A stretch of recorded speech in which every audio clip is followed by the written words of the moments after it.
going to try a new recipe today I have not ever cooked before, and it's called a tater tot chicken pot pie. Have y'all ever made it? I have not, but I'm excited because it looked like it was so delicious. So we're going to make that today. I'm hoping it's going to be delicious. I'll let you know. But this is how we're going to make it. Okay, so in my pot, I got 4 chicken thighs, and I've got some garlic powder, some pepper, some salt, some paprika, some oregano, and some Italian seasoning, and some garlic in here. I'm going to put some water in it. I'm going to put it on the stove and cook. I'm going to make some nice, yummy broth with it while it's cooking, and then we're going to come back and make us a chicken tater tot casserole.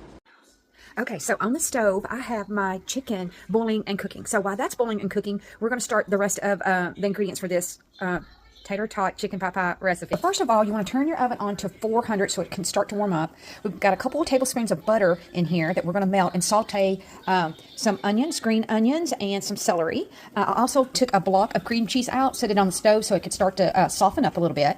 But while our other stuff is cooking, I wanted to show you some of the ingredients that we're going to use. Garlic powder, onion powder, paprika, salt and pepper. You're going to need about 4 tablespoons of flour.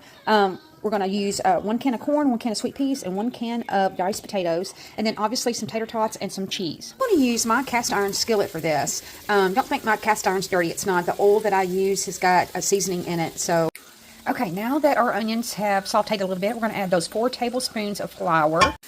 Okay, now that we've let our flour cook in, let our onions a little bit, we're going to add 2 cups of chicken stock that we made by ourselves when we cooked our chicken. We're going to add our spices. It's a half a teaspoon of all those spices I gave you at the beginning. Half of that block of cream cheese. We're going to let that melt in here. And we're also going to add 1/4 cup of milk. Here we add my 1 can of potatoes, a thing of corn, and a thing of peas. But you can make it your own and do it however you want to. Okay, now our chicken's going in. Okay, now we're going to pour our mixture into your pan. Okay, so as you can see, that makes a lot. So what I did is I split it up into 2 pans. I'll show you. So I took some out of this pan and put it in this pan. So now I've got 2 meals. This one I'm going to put in the freezer when I get it all finished, and this one's going to go in the oven. So the next step is to top with tater tots, and then we're going to top with cheese. Okay, so I just stuck it in the oven, and it needs to go in there for about 30 minutes or so.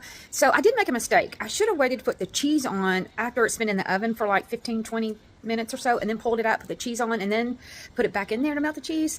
But I didn't read that in the recipe until after I got the cheese on there, so it's fine. The cheese might be a little bit darker than when it's supposed to when it comes out, but it's still going to be good and delicious. I did taste it a little bit of that mixture when I was putting it together, and it tasted really good, so I can't wait to eat it. And my other one's going to go in the freezer for a rainy day, so we'll wait 30 minutes and taste it. Okay, I sure can hear